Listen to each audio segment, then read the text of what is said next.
Monsieur le grand rabbin, messieurs les rabbins, messieurs les présidents, mesdames, mesdemoiselles, messieurs,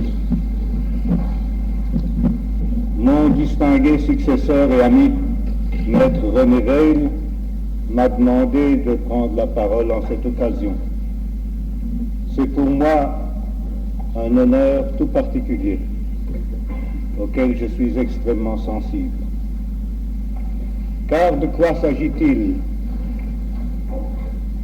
S'agit-il de présenter, monsieur le professeur André Meyer, à la communauté de Strasbourg,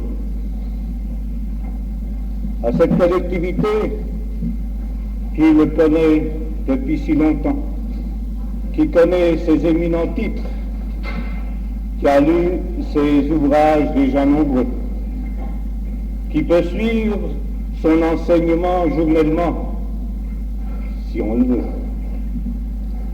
et qui a eu déjà de si nombreuses fois l'occasion d'applaudir son éloquence hors série. Ou s'agirait-il tout simplement d'introduire la conférence de l'orateur? Et je crois qu'il serait présomptueux pour qui que ce soit de vouloir déflorer le sujet que le leader sioniste a choisi de traiter devant nous ce soir. Et pourtant j'ai accepté. J'ai accepté parce que j'ai une immense dette de reconnaissance à l'égard de M. le professeur Meyer, qui, durant les longues années de ma présidence, a été pour moi un ami, un soutien, un conseiller. Je dirais plus, il a été ma conscience vivante. Nous sommes quelques-uns dans cette salle à savoir que celui qui accepte de lourdes responsabilités est toujours un homme seul. Un homme seul, même entouré de nombreux amis et conseillers qui ne demandent pas mieux que de partager avec lui le poids des problèmes, mais c'est à lui que revient en définitive de trancher les questions les plus délicates par un oui ou par un non. Et celui qui est engagé dans l'action et dans la controverse, il est heureux de savoir que tout près de lui, il y a un sage qui réfléchit, qui médite en toute sérénité. Je vais vous avouer en public ce soir, monsieur le professeur, que quelquefois, je vous ai envoyé des amis, pour vous demander, anonymement si j'ose dire, votre opinion sur des problèmes difficiles à résoudre. Et pour que vous puissiez donner votre opinion en toute indépendance, sans être troublé ni par les contingences, ni par l'amitié, et nanti de votre avis. Au poste exposé où je me trouvais, je pouvais agir parce que j'avais la conscience en paix. Car à vous tout seul, vous représentez ici une école, je serais tenté à dire celle de Hillel, parce que vous ne repoussez personne, même pas les élèves de Shammai. Et dans votre conclusion de votre ouvrage d'histoire, vous avez défini l'aspect spirituel du judaïsme post-biblique par l'attente ou la hâte dans la perspective messianique. Vous avez apprécié, analysé l'attitude des Sadducéens par rapport à la philosophie des Esséniens et de la démarche des pharisiens. De la même manière, votre esprit de synthèse observe aujourd'hui les tendances si divergentes qui se font jour dans le judaïsme, mais vous ne le faites pas avec désapprobation ni mauvaise humeur. Mais selon vous, la joie de vivre des chassidim fait pendant à l'austérité de la stricte observance. Le respect de la lettre chez les traditionalistes complète le sens aigu de la spiritualité chez les libéraux. Se dire que dans ce désert spirituel qu'on appelle le XXe siècle, vous personnifiez en quelque sorte l'amour du prochain, parce que votre cœur est près de tous, et votre raison vous persuade que la présence conjointe de toutes ces tendances, si elles se réclament de l'essence même de notre doctrine, est en quelque sorte une condition et une explication de la survie d'Israël. Et au milieu de tous ces affrontements, vous avez fait de votre foyer et de votre chaire universitaire, soutenu que vous êtes par votre admirable et savante épouse, vous avez fait un centre de ralliement, d'où part un message écouté et respecté à travers le pays, et même au-delà de nos frontières, au-delà des frontières de notre continent. Et vers ce centre de ralliement convergent aussi toutes les espérances de nos jeunes qui ont besoin d'une doctrine claire, leur permettant d'être et de demeurer des juifs fidèles, conscients, instruits et fervents. Mais votre rayonnement déborde même le cadre étroit de la collectivité juive, puisque les intellectuels des autres familles spirituelles perçoivent à travers votre personnalité le souffle de l'esprit juif. En effet, nous ne pouvons vivre au milieu de cette dédaigneuse ignorance de nos concitoyens, même pas au milieu de leur indifférence. Nous devons rechercher leur considération et leur estime. Et c'est ainsi que, comme un couronnement de ce cycle de conférences que la communauté a organisé cette saison d'hiver pour s'identifier avec les grands courants de la pensée contemporaine, c'est ainsi que ce soir, vous venez nous parler d'un sujet qui vous est cher, Israël et nous. Au cours d'une causerie que vous avez faite un jour sur un sujet semblable, causerie dont vous avez sans doute perdu le souvenir, mais vos paroles continuent à vivre dans l'esprit de vos auditeurs. Ce jour-là, vous nous aviez dit: nous avons maintenant pris l'habitude de l'existence de l'État d'Israël. Pourriez-vous concevoir un seul instant que notre monde actuel soit privé d'Israël? Autant s'imaginer que le pain quotidien viendrait à nous manquer. Mesdames et messieurs, pourrions-nous imaginer un seul instant être privés de la pensée prophétique d'André Neher?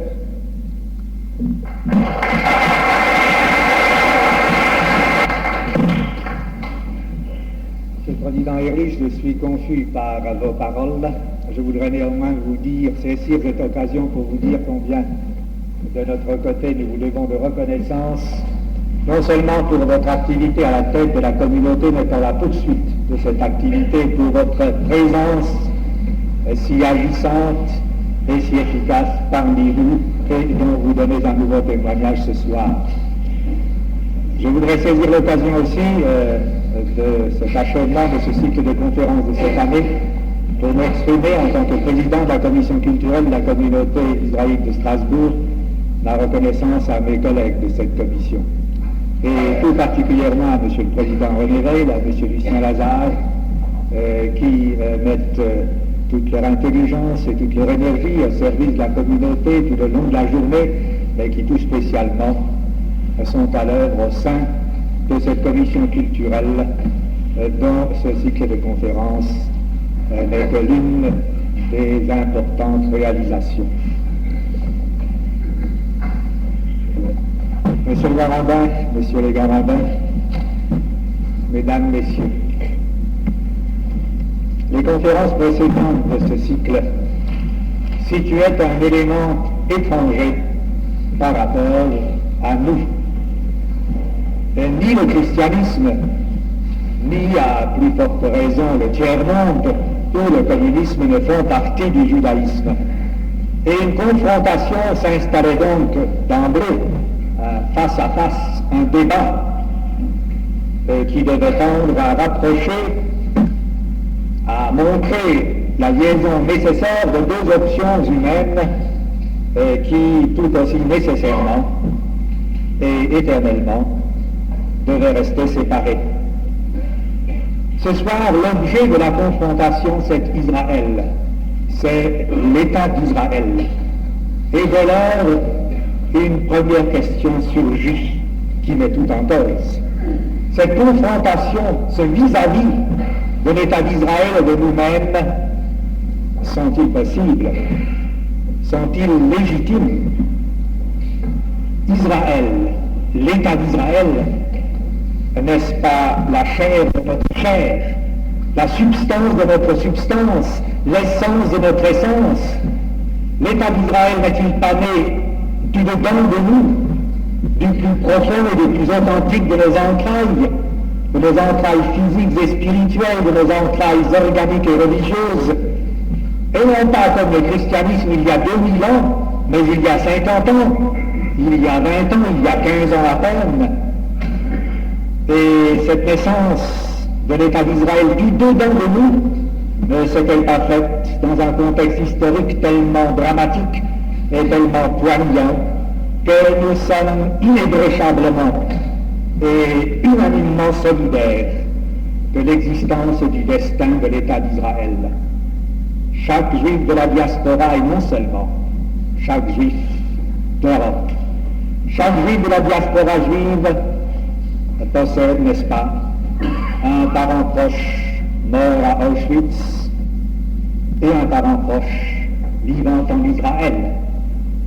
Et cette conjonction de la mort et de la vie autour de nous, avec nous, en nous, situe l'État d'Israël en nous de telle sorte qu'il n'est pas possible que l'État d'Israël soit autre chose que notre alter ego, notre alibi, notre justification.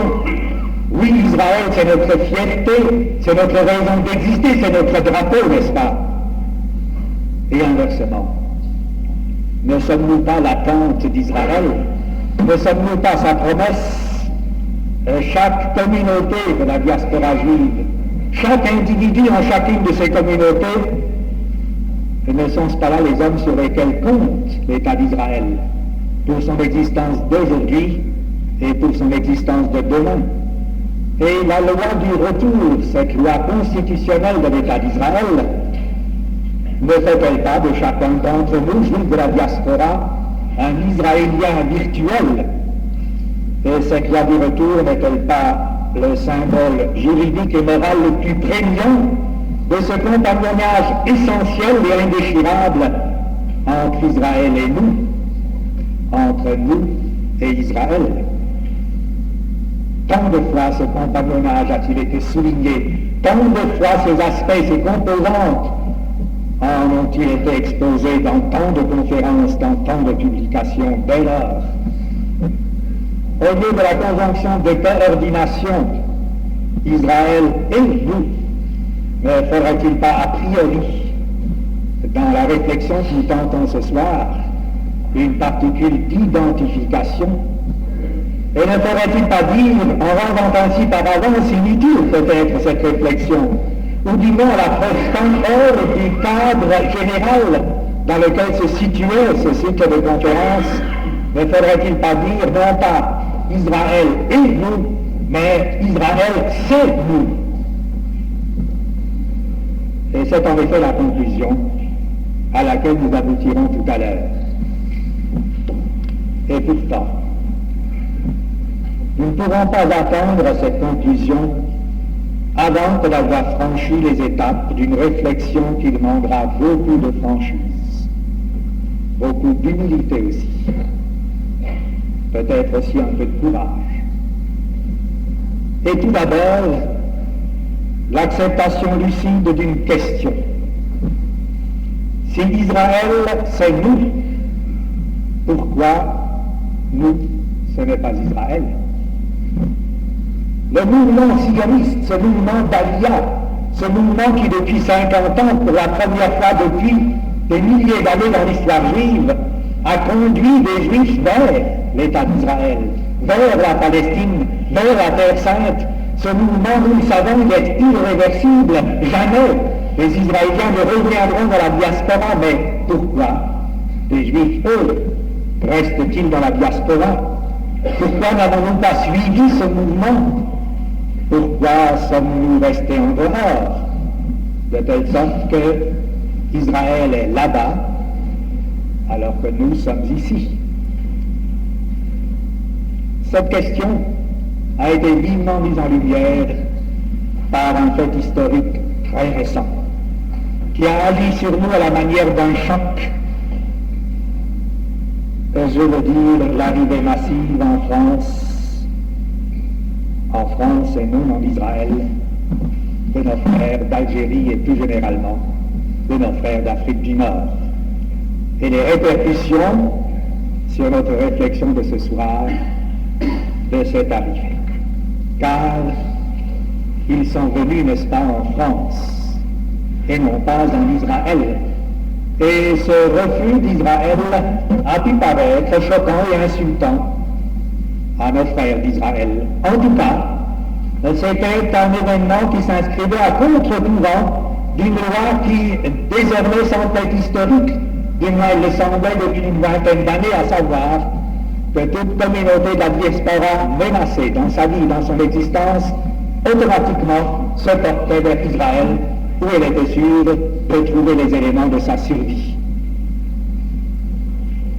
Le procès que l'on a intenté en Israël, le colloque sous forme de procès que l'on a intenté en Israël aux rapatriés d'Algérie, parce qu'ils sont venus massivement en France et qu'ils ne sont pas allés en Israël, ce procès, qui joue le rôle d'accusé. Si les Juifs d'Algérie, les Juifs d'Afrique du Nord vont en France, ce n'est pas la faute de Bénichou, de Ben Tata, ni de Ruben ou de Shimon. C'est notre faute à nous, Juifs de France. Puisque nous, Juifs de France, nous ne sommes pas allés en Israël, que nous avons choisi de rester ici, dans cette diaspora de France, et que nous n'avons même pas su créer dans cette diaspora de France un mouvement sioniste suffisamment exaltant, une aliyah suffisamment mûrie et riche, suffisamment décisive, pour que nous ayons été une sorte de flèche vers Israël. Dans ce procès, je ne vois pas d'autre coupable que vous et moi. Nous, les Juifs de France, qui avions choisi de rester dans la diaspora, savions-nous au moins pourquoi?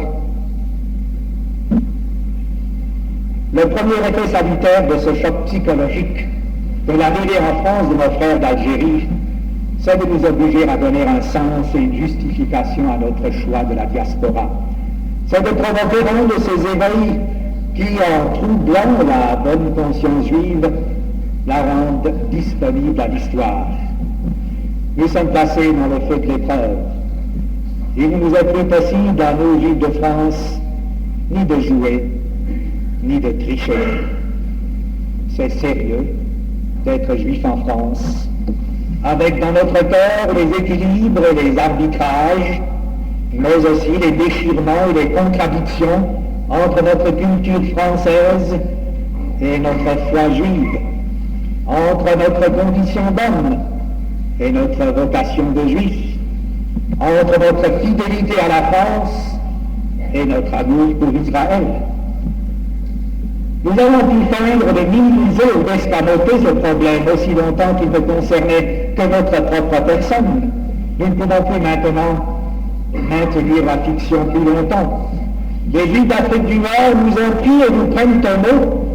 Il ne nous faut pas l'injure de penser un seul instant que nous ne portions qu'un masque et que, pressés de toutes parts par leurs questions, nous allions jeter ce masque et déclarer que notre existence de Juifs dans la diaspora de France n'était qu'une comédie, futile et creuse. L'émouvante et bouleversante confiance que les Juifs d'Algérie placent en nous va-t-elle nous arracher simplement des larmes d'impuissance? Va-t-elle nous acculer à l'aveu amer de notre insouciance? Ou bien va-t-elle constituer par excellence le défi qui nous permettra enfin d'accepter, de justifier et de signifier notre personne de juif dans la diaspora? Mesdames et messieurs, ce soir, c'est ce défi que nous acceptons. Essayons de comprendre pourquoi et pourquoi, en vue de quoi, nous sommes juifs dans la diaspora. Au-delà des circonstances privées ou personnelles qui nous retiennent dans la diaspora et qui ne peuvent jamais être que des prétextes, au-delà aussi de la distance géographique qui nous sépare d'Israël et qui ne compte pas en notre siècle supersonique, accrochons nos options de juifs dans la diaspora à de grands principes généraux et universels. Essayons de montrer, de comprendre pourquoi il serait vrai à la limite, et nous essayerons de montrer les limites de cette vérité. Combien il serait vrai à la limite, et pourquoi il serait vrai à la limite, qu'Israël et nous, cela fait deux choses séparées. Pourquoi il serait vrai qu'entre Israël et nous, il y ait comme entre le christianisme et nous, comme entre le tiers-monde ou le communisme et nous, un minimum au moins d'un intervalle spirituel qui rendrait Israël étranger par rapport à nous-mêmes, qui appellerait certes, comme c'est le cas pour le christianisme, le tiers-monde ou le communisme et nous, des rapports de solidarité, de réciprocité, de dialogue, mais qui empêcherait que puisse se formuler et s'éprouver dans l'existence même l'identité absolue d'Israël et de nous, et qui, à la limite, justifierait ou risquerait de provoquer une certaine indifférence, une certaine neutralité, en tout cas une certaine distance de nous-mêmes à l'égard d'Israël, et qui me permettrait ainsi, et même m'obligerait de parler objectivement de l'État d'Israël comme si Israël, ce n'était pas nous. Israël, ce n'est pas nous. Trois arguments principaux peuvent fonder cette proposition. Le premier argument, Israël est un État autre que celui dans lequel nous vivons, nous les Juifs de la diaspora. Pour nous, Juifs de France, l'État d'Israël est un État autre que la France. Le deuxième argument, Israël, c'est l'État israélien, mais ce n'est pas l'État israélite, ce n'est pas l'État juif. Bien des citoyens de l'État d'Israël ne sont pas juifs, et parmi les nombreux citoyens juifs de l'État d'Israël, combien sont juifs à la lumière de la définition que nous, Juifs de la diaspora, donnons de ce terme. Troisième argument, Israël est un État. Or, Israël, je veux dire, Jacob Israël, l'entité juive qui a lutté avec l'ange, cette entité religieuse et métaphysique est Israël projeté à travers l'histoire, a-t-il le droit de se cristalliser en un État.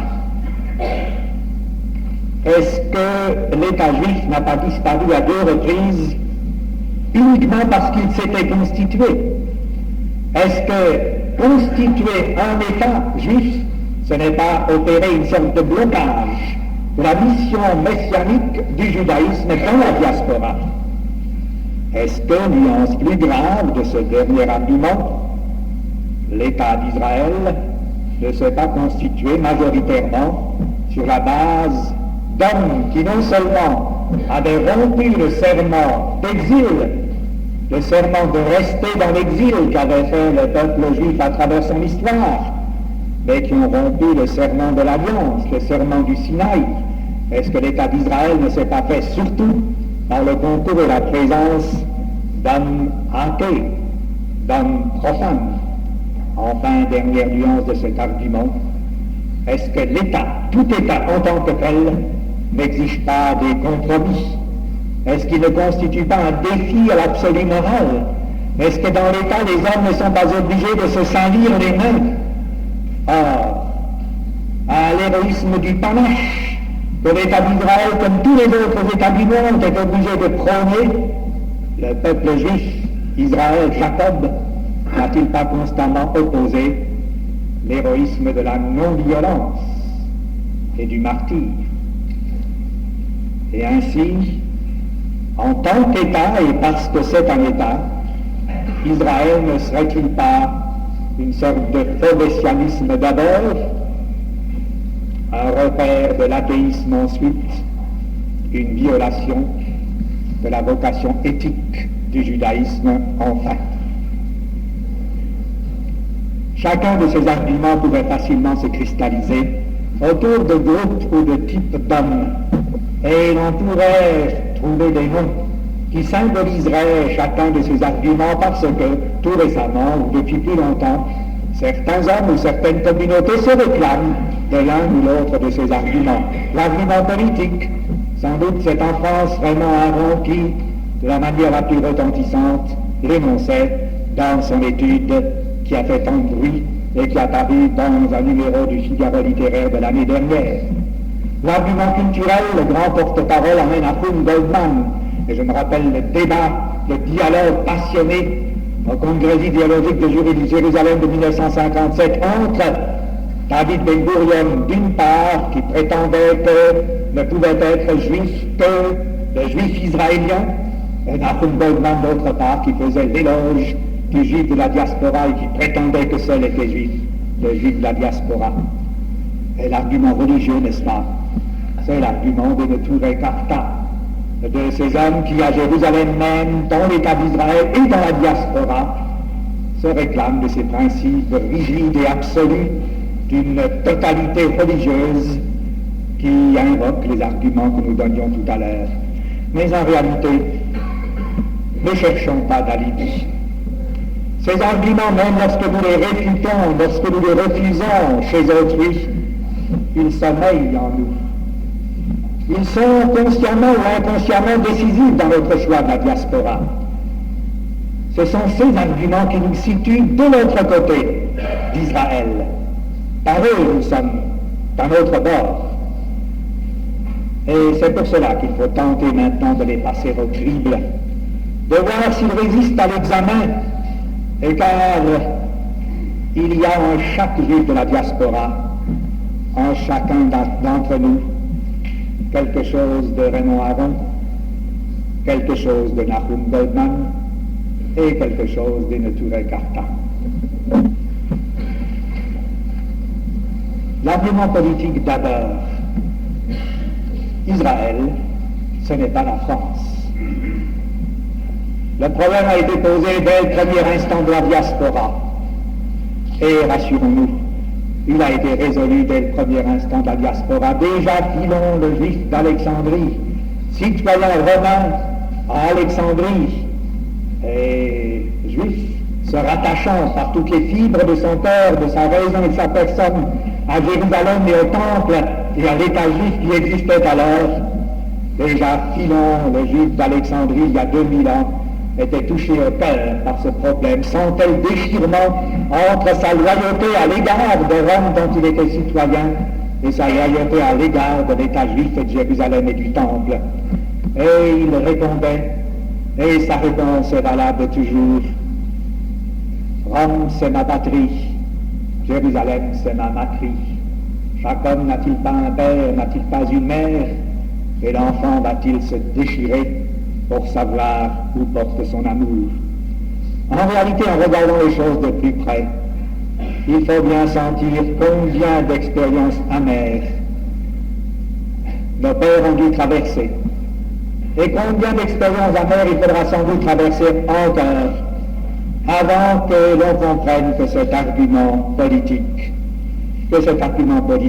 n'est en réalité qu'un argument tiré de l'arsenal de l'antisémitisme. Ce n'est pas un hasard que ce soit précisément à Alexandrie où pour la première fois cet argument a été formulé, où pour la première fois cette question a été posée aux Juifs, et où en même temps la réponse a été donnée. Ce n'est pas un hasard qu'Alexandrie soit le berceau de l'antisémitisme moderne.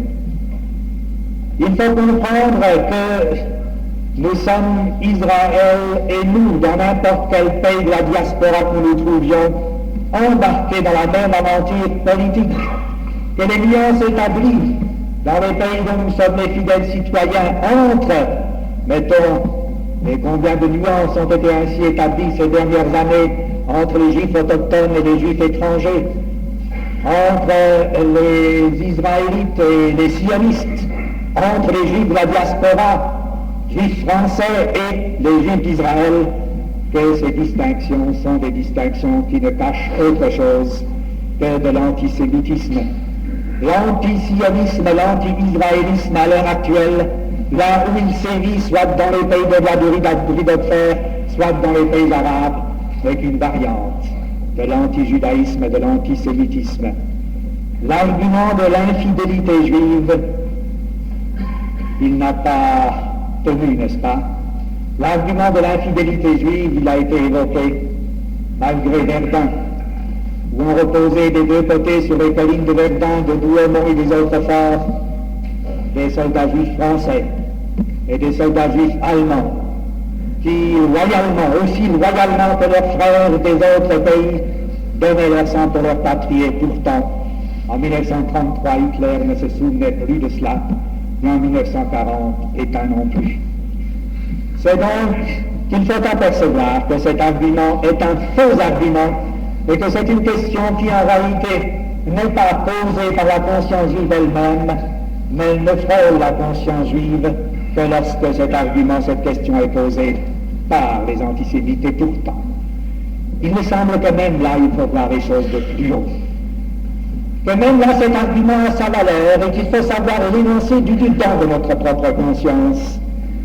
Car il est certes des siècles étriqués, des siècles au nationalisme étriqué, et le nôtre, le XXe siècle, vous disiez tout à l'heure, ce désert est un tel siècle, et l'on n'a pas le droit, en ce siècle, de dépasser le nationalisme. Nous n'avons pas le droit, nous semble-t-il, de nous situer dans ce climat qui pourtant était celui d'autres siècles humains très proches de nous, le XVIIIe par exemple, le siècle de Montesquieu et de Lessing, et qui a abouti à la prise de la Bastille, à la Révolution française.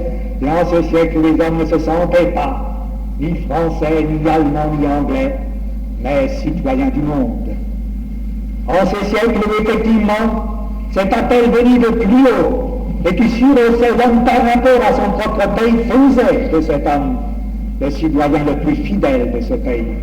Et ce n'était qu'en vertu de cet appel qui venait de plus haut qu'effectivement la fidélité au pays d'origine se vérifiait.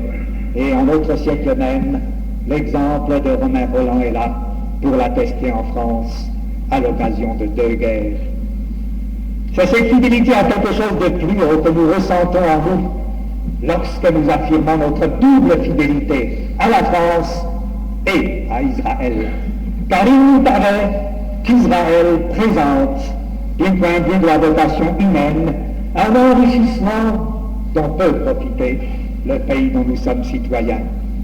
Oui, notre vocation humaine est enrichie par l'humanisme d'Israël, par cette justice qui se manifeste dans le kibbutz, qui se manifeste dans tous les chantiers sociaux d'Israël, par cette aide au tiers-monde dont il était question récemment, et qui situe Israël actuellement parmi les pédagogues du monde, et ceux à propos de qui d'autres pays peuvent chercher modèle et leçon. Israël aussi, du point de vue purement politique, donne l'admirable exemple d'un État, d'un pays sans attentat, sans complot, et qui, depuis qu'il existe, mène une politique sereine, humaine, sans tâche. La double fidélité, ce n'est donc pas autre chose que la fidélité à nous-mêmes enrichie par cette fidélité à l'idéal que représente et que réalise Israël. Notre vocation humaine, je le disais, est enrichie par Israël. Notre vocation humaine, certes, mais notre vocation juive. Et c'est ici que se présente le deuxième argument qui, lui, peut-être, serait plus valable que le premier. La question « qui est juif ?»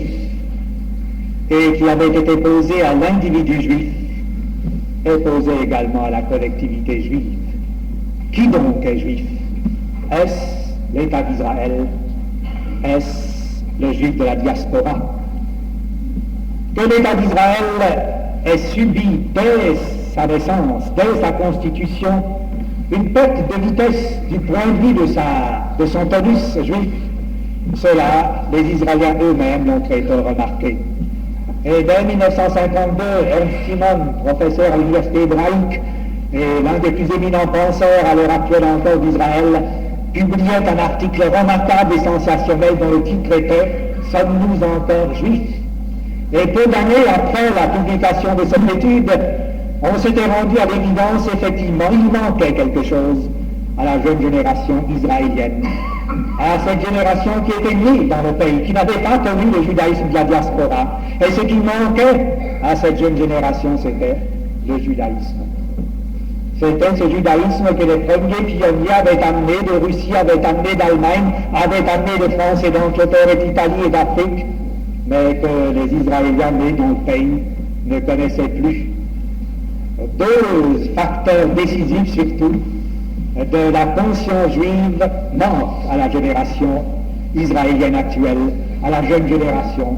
C'est, d'une part, le sens même de la Gola, sa signification, sa valeur, cette histoire, ce martyr que nous ressentons dans ces 2000 années de développement comme une épopée et que le jeune Israélien ne comprend pas.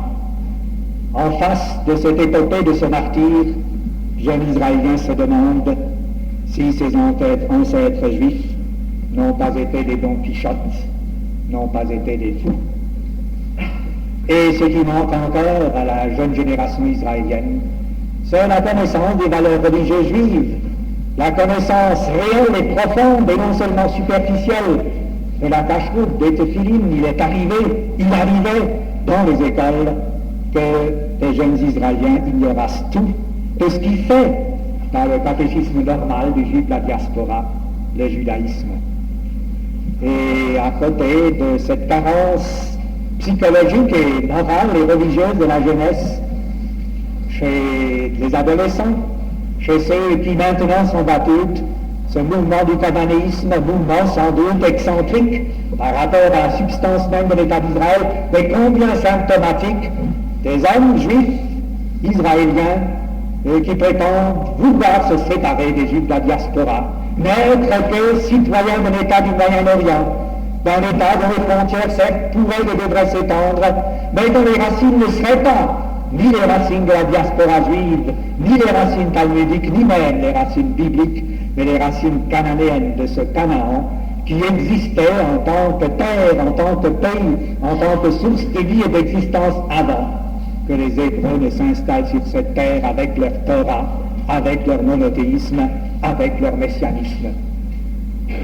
Cananéisme, jeunesse, tout cela, vous le savez, ces dernières années a provoqué en Israël un grand mouvement, qui a été organiquement lié à l'éducation même qui devait se donner dans les écoles primaires, secondaires et supérieures, un mouvement de redécouverte de la conscience juive. La conscience juive était absente des Juifs d'Israël. Que reste-t-il alors encore de Juifs en cet homme israélien?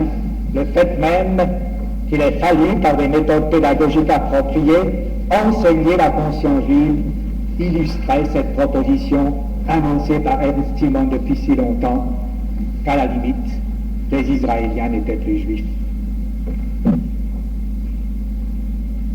Et nous? Je retourne la question, je la renverse. Et nous, juifs de la diaspora, sommes-nous encore juifs? Lorsqu'à propos de ces problèmes de la déperdition de la conscience juive en Israël, on raisonne au sujet de la Gola, on parle de la Gola comme si c'était la Gola, la diaspora d'autrefois, d'avant le 19e siècle, d'avant le 20e siècle, d'avant l'émancipation, d'avant l'assimilation. Est-ce que nous, les Juifs de la diaspora, nous sommes véritablement tellement enracinés encore dans autre chose que dans une imagerie d'Épinal? Est-ce qu'effectivement la Gola, la religion, les valeurs religieuses de la diaspora, qui sont les valeurs juives fondamentales, signifient quelque chose de vivant chez la plupart d'entre nous? Est-ce que notre conscience juive est plus forte que la conscience juive de nos frères israéliens? Imaginons un instant ce que pourrait être le dialogue entre un jeune Israélien, un sabré, un cananéen, qui voudrait ignorer toutes ses origines juives et n'être qu'un citoyen d'Israël, et un jeune juif de Paris ou de New York. De quoi pourrait-il s'entretenir? De quoi de juif pourrait-il s'entretenir? Est-ce que ce jeune garçon de Paris, de New York ou de Strasbourg, ils sont nombreux à Strasbourg également, est-ce que tous les juifs de Strasbourg sont donc des juifs au sens authentique du terme et au sens conscient du terme? En réalité, vous le voyez, le danger qui nous guette, ce n'est pas celui de devoir constater un jour prochain, et ce serait terrible, que l'État d'Israël effectivement n'est pas un État juif, et de constater qu'alors il y aurait un fossé entre le judaïsme de la diaspora, toujours vivant, et l'État d'Israël qui n'est plus un État juif. Le danger, c'est qu'un fossé s'instaurerait effectivement, mais entre deux entités qui toutes les deux auraient cessé d'être juives.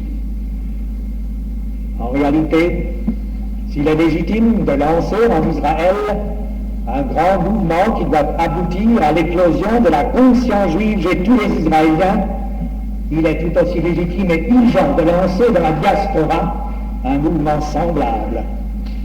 Il faut que simultanément, juifs d'Israël et juifs de la diaspora reprennent conscience de ce que signifie être juif et de ce que représentent les valeurs juives. Et au fond, nous touchons ici cette grande idée qui est la réponse à cet argument, à savoir l'idée de la complémentarité d'Israël et de la diaspora sur le plan juif. Oui, Israël et la diaspora, ce ne sont pas deux routes séparées de l'histoire juive, ce sont les deux routes royales. Et il faut effectivement qu'à travers l'histoire, une route passe par le centre qu'est la Terre Sainte, une route passe par la diaspora. Ceci, un penseur juif originaire d'Europe orientale, qui ensuite a été en Angleterre et qui est mort en Amérique, aux États-Unis, mais qui avait choisi comme unique langue d'expression l'hébreu.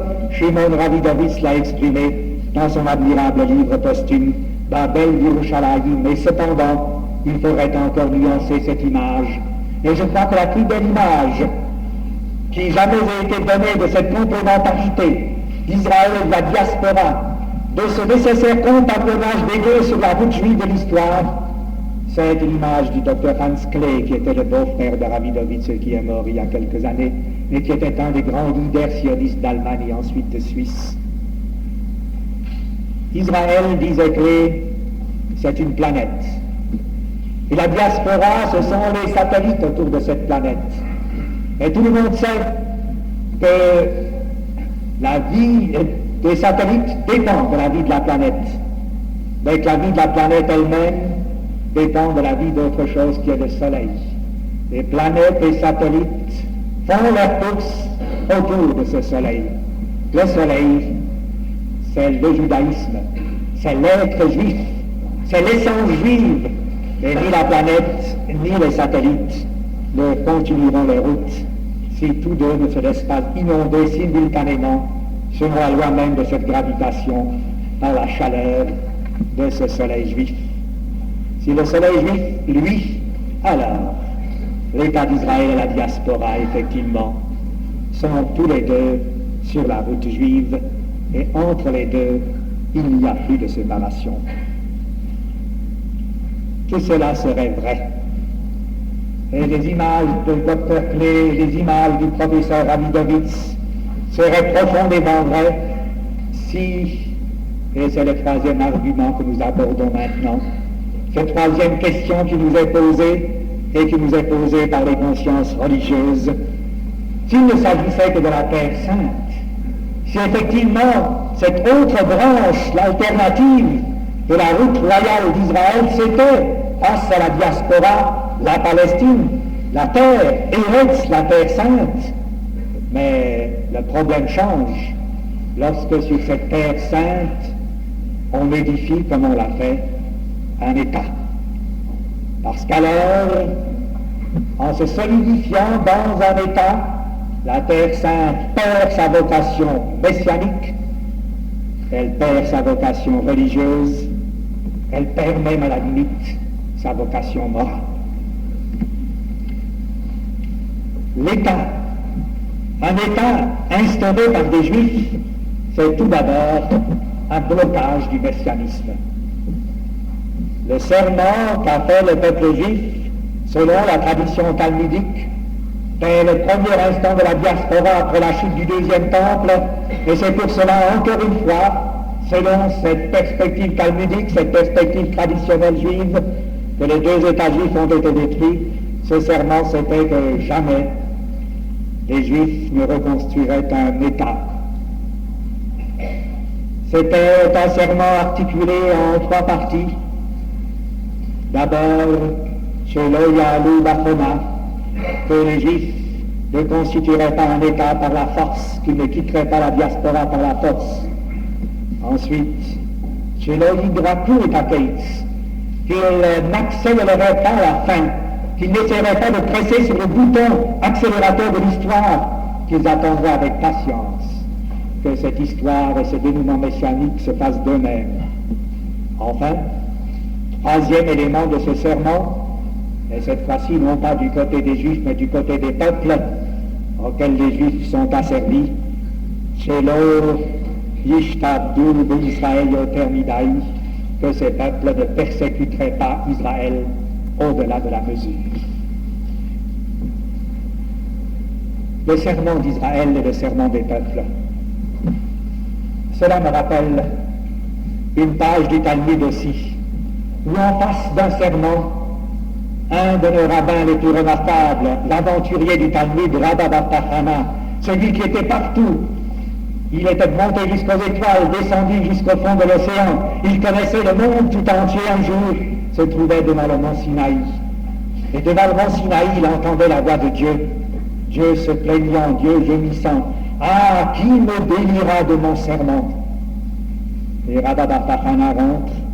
Il rentre à Jérusalem et il raconte dans la yeshiva à ses collègues ce qu'il a entendu. Et ses collègues lui disent « Imbécile, pourquoi n'as-tu pas dit à Dieu, tu es délié de ton serment? Ne comprenais-tu pas que lorsque Dieu gémissait, se plaignait à un homme, c'est qu'il comptait sur cet homme pour le délier de son serment? Comme nous aussi, nous pouvons être déliés d'un serment que par un tribunal rabbinique prénidré de Yom Kippour. Comment donc, dit Rabba bar Tachana? Mais je croyais qu'il s'agissait du serment du déluge. Dieu n'a-t-il pas juré que jamais il ne ramènera le déluge dans le monde? Et je pensais que dans l'iniquité actuelle des hommes, Dieu était prêt à rompre ce serment et je voulais éviter qu'un nouveau déluge ne surgisse. Imbécile, répètent encore les collègues de Rabba bar Tachana. N'as-tu pas compris qu'il s'agissait du serment que Dieu lui-même a fait et par lequel il maintient Israël dans l'exil? C'est de ce serment que Dieu aurait aimé être délié, et tu as manqué l'occasion de délier Dieu de ce serment. Nous aussi, nous sommes, comme Rabba bar Tachana et comme ses collègues, dans une perplexité. Et nous devons nous demander si, en tant que conscience religieuse, nous ne sommes pas en train, effectivement, de manquer l'occasion, nous aussi, de délier Dieu de son serment. En tout cas, je disais tout à l'heure que l'État d'Israël avait été construit majoritairement par des athées, par des hommes juifs, laïcs, profanes, profanateurs. Cela n'est pas vrai.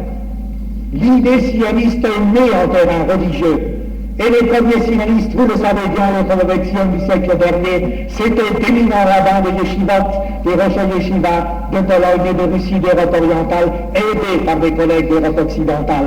C'est du terreau religieux qu'effectivement sont sortis des Tzvi Hirsch-Kalischer, sont sortis des Shmuel Mori-Lever, sont sortis des Rav Kook, qui ont lié leur destin à l'aventure sioniste et qui ont accepté par avance et ensuite, quand l'occasion leur a été offerte, accepté pratiquement de collaborer à l'édification d'un État juif. Alors, comment eux ont-ils pu ainsi accepter la rupture de ce serment? Sans doute est-ce en vertu de l'argumentation suivante. Nous avons juré de ne pas sortir des peuples par la force, de ne pas construire cet État par la force. Nous avons respecté cette partie de notre serment, puisque c'est avec l'accord des peuples, puisque la première idée de Théodore Herzl, c'était d'avoir la charte des peuples, puisque c'est grâce à la déclaration Balfour et que c'est grâce à une décision de l'Organisation des Nations Unies que l'État juif a pu être fondé. Nous avons juré encore, chez l'Hydropeita Cates, de ne pas accélérer la fin, et nos commentateurs interprètent Rachi en tête, de ne pas trop prier pour que vienne la rédemption messianique, parce que si le peuple juif priait de toutes ses forces pour que le Messie vienne, eh bien il viendrait. Je crois effectivement que nous n'avons pas trop prié. Et certains de nos frères au siècle dernier, vous le savez, ont même effacé de leur livre de prière le nom même de Sion, de Jérusalem et du Messie. Et enfin, les peuples avaient juré de ne pas persécuter Israël outre mesure. Je vous pose la question, quelle mesure peut dépasser celle d'Auschwitz? Et c'est sans doute parce que, et les peuples et nous-mêmes, nous étions ainsi déliés des parties de notre serment, que les Tzvi Hirsch-Kalischer, que les Rav Kook, que les Shmuel Mori-Lever étaient à l'affût de signes, qu'ils s'efforçaient d'interpréter, comme l'avaient fait aussi les collègues de Rabat Bar-Tahana, cet appel divin qui était dans l'air, qui était dans l'histoire, dans un sens positif, dans un sens qui permettait effectivement de fonder l'État, non pas dans l'Ouganda ou en Argentine, mais sur la Terre Sainte précisément. Pourquoi sur la Terre Sainte? Pourquoi en Eretz? Pourquoi n'avait-il pas peur que ce fût une profanation de la Terre Sainte que d'y construire un État? Selon Kalischer, c'est parce que l'un des signes précurseurs du messianisme, non seulement juif, mais universel, c'est l'épreuve. Et qu'il n'y a pas de plus grande épreuve que cette installation des premiers colons au siècle dernier et de ceux qui leur ont succédé, tous les Chalutzim et toutes les Chalutzot sur la Terre Sainte. Combien ils ont laissé leur vie au service de la cause juive? Combien constitue là aussi ce terreau humain comparable aux cendres d'Auschwitz et grâce auquel seulement a pu surgir l'État juif? Tout ce travail préparatoire, tous ces sacrifices, ce sont les douleurs de l'enfantement et c'est le signe même que c'est dans le sens de la tradition juive, de la volonté divine que s'est construit l'État. Et Rav Kook enseignant que c'est précisément parce qu'il était nécessaire de construire la terre, qu'il était nécessaire de prendre la chenille, de prendre la pelle, de prendre la bêche, qu'il était nécessaire de faire un travail physique, que ce travail avait un sens religieux, car, on nous l'a répété Benogros nous a dit dans sa dernière conférence, il n'y a de métaphysique juive qu'au-dedans d'un travail physique, d'un labeur physique. Il y a de surgescence de l'esprit juif qu'au-dedans et par le dedans d'un travail physique. L'athéisme d'Israël, Rav Kook l'interprétait de la même manière. Quand la perspective juive profane et sacrée se tienne, le sacré ce n'est pas une dimension métaphysique qui planerait au-dessus et au-delà de la dimension physique. Travailler, édifier la matière, Être un homme purement et simplement un homme profane, c'est être le réceptacle de l'esprit, qui ne peut jaillir qu'à partir de ces réceptacles.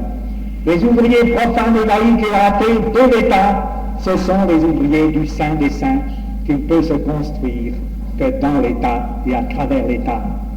Et n'est-il pas vrai que tous ces juifs du 19e et du 20e siècle, tous ces juifs jusqu'au moment où avait sonné la fanfare et la trompette du sionisme et qu'elle ait été entendue, tous ces juifs étaient perdus pour le judaïsme et que seul le sionisme, la tâche à accomplir, la construction de l'État juif, les a ramenés à la conscience juive. Ces étincelles perdues, et qui eussent été définitivement perdues à la fin du 19e siècle pour le à travers ces errements, à travers ces pérégrinations, à travers ces impuretés, à partir desquelles surgit la pureté dans la véritable perspective juive de la pureté religieuse. Enfin, l'idolâtrie de l'État, les compromis, la violence, les mains sales, marchant la main dans la main, juifs religieux et juifs athées. Juifs tous les deux ont construit l'État et n'ont-ils pas été obligés dès lors d'avoir recours aux armes. Cette autorisation qui avait été donnée par l'Organisation des Nations Unies et qui déjà avait été donnée par la déclaration d'Balfour n'a-t-elle pas malgré tout contraint nos frères à tuer. Et au cours de la guerre d'indépendance et des phases ultérieures de l'armistice bancal et précaire, nos frères n'ont-ils pas été obligés d'avoir recours à une violence qui n'était pas toujours celle de la légitime défense.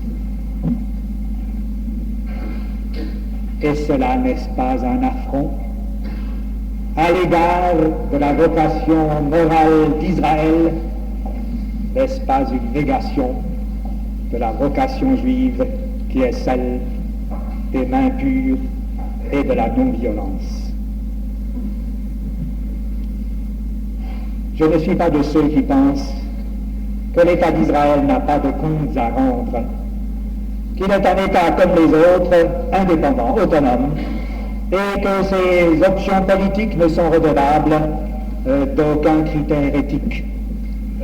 Pas plus que le peuple juif n'est un peuple comme les autres, l'État d'Israël n'est un État comme les autres. Il doit avoir pour règle, selon la belle formule de Moshe Katan, de lutter contre toutes les paresses de l'âme. D'ailleurs, cette lutte contre toutes les paresses de l'âme, l'État d'Israël la mène, non seulement par une opinion publique ouverte, adulte, exigeante, mais par la pensée, la parole et l'action des responsables de l'État, et ceci au niveau le plus élevé. Tout acte politique ou militaire ou économique est jugé, critiqué en Israël, et ceci au regard des exigences éthiques.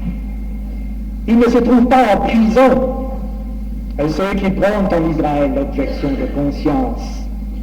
Ceux qui en Israël prônent l'objection de conscience, car vous savez qu'en France ils se trouvent en prison, ceux qui en Israël prônent l'objection de conscience se groupent autour du souvenir et de la présence du premier président de l'État d'Israël, Chaim Weizmann, qui dans son discours d'investiture énonça cette objection de conscience comme un droit imprescriptible de la morale juive et comme un droit juridique imprescriptible du droit juif et du droit israélien.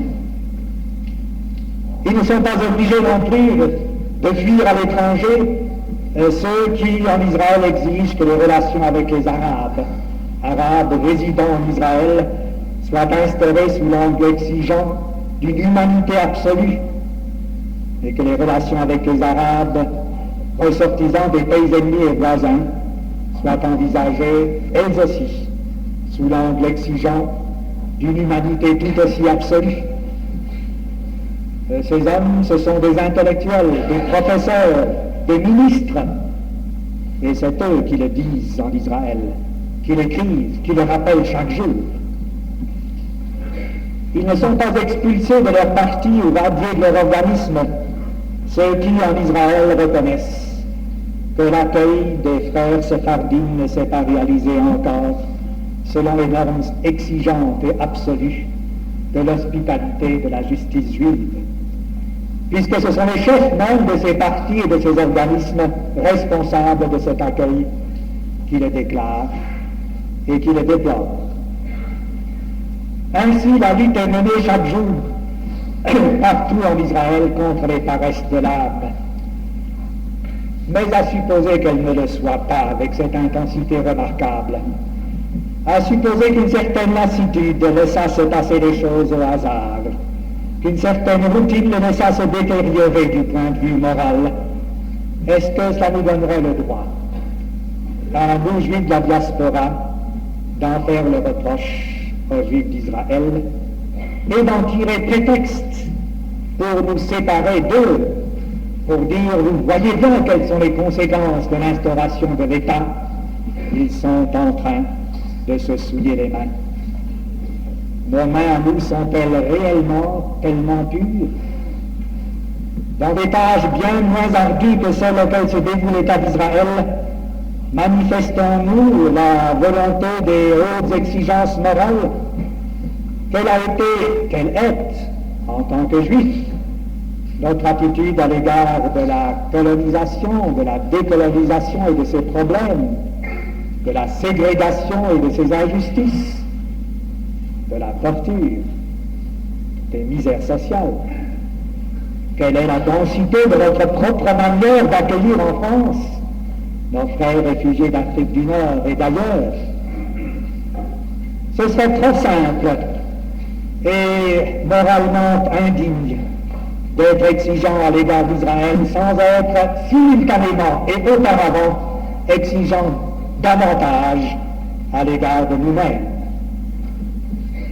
Quand tous les juifs de la diaspora auront fait leur devoir, alors, mais alors seulement, ils pourront se distinguer, se séparer d'Israël sous prétexte qu'Israël ne fait pas le sien.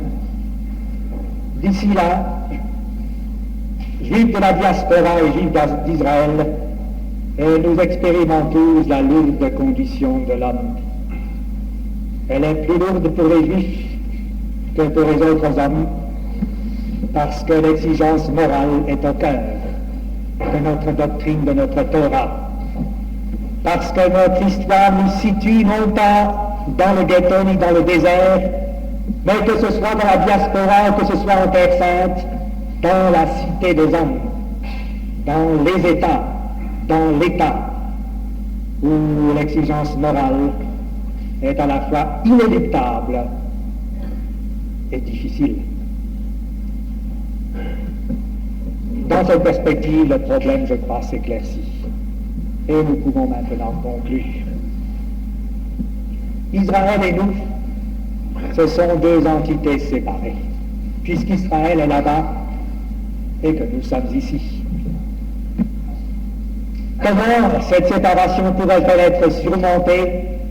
Jamais, n'est-ce pas, par la disparition d'Israël. Nous avons fait le serment, un nouveau serment, que nous sommes liés avec Israël pour la vie et pour la mort. Évidemment, la séparation pourrait être surmontée par une aliyah collective et générale. Si tous nous montions en Israël, alors, là aussi, le problème serait surmonté. Dans l'état actuel des choses, où Israël est là-bas et nous sommes toujours ici, cette séparation risque de creuser entre nous, entre Israël et nous, des fossés, risque de nous rejeter dans des directions politiques, sociales, morales, juives et humaines, opposées et parfois même contradictoires. Mais de ce risque de séparation, il ne restera rien si nous acceptons avec toutes les graves conséquences que cela comporte dans la pensée, dans l'action et dans le témoignage de tous les jours, si nous acceptons que notre destin politique, celui d'Israël et de la diaspora, soit identique, que notre vocation juive, celle d'Israël et de la diaspora, soit réciproque, que notre responsabilité éthique, celle d'Israël et celle des Juifs de la diaspora, soit assumée et partagée.